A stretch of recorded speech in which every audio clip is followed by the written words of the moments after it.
As their right to their opinion, I agree with it most of the time. Wayne LaPierre is a personal friend of mine, but I do think that most of these bills that they're passing, if you look down that on the face of what they're trying to do, is simply feel good and doesn't stop anything. It does just punish law-abiding citizens. For example, what happened at Sandy Hook is absolutely terrible. I have 3 grandsons. I can't imagine that happening. But the guy broke 14 laws doing this, and one more is not going to matter. That's what I've heard. 14, maybe 12, maybe 15. I don't know. But let's think this through on the mandatory background check. The so-called gun show loophole. And under the new law, for example, I thought about this.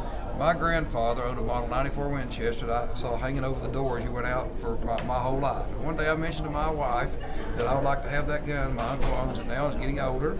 And she approached my uncle, and a complete surprise to me, and I had tears in my eyes literally when I opened it up on Christmas morning. She gave that to me as a present. And if this law passes, my uncle would have done a background check on my wife to make sure that she has no criminal record before he sold it to her. And before she gave it to me on Christmas morning, she would have to do a background check on me to give it to me. Now, that only hurts law-abiding citizens. And in that same vein, do you really think that 2 thugs in Chicago or wherever, when I said I'd like to buy a Glock, and when I said I'm sorry, the president said you have to do a background check on you, well, I won't pass a background check, well, I don't guess I can go right about the liquor store today. Do you really think that solves any problem? What do you think about the argument that LaPierre is making, that the reason we can't ban high-capacity magazines is because it's a survivalist argument that we have to hoard up on these weapons because someday Obama's going to run the country into ruin and the cops are going to come after us? Well, I'll say this on those. It's silly too. So a 30 round magazine is banned,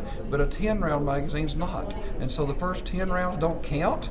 I mean, and you can change one and pull it out. If you really think, I'm not seeing any research, but I doubt if there's 1 or 2 cases in decades where not having a 30-round clip would have changed anything. There are literally, on rifles, more people that are killed by being beaten to death than there are with rifles. So again, it's a feel-good piece of legislation because it's ugly, and people think, why does anybody need to own one of these? But it solves no problem, none.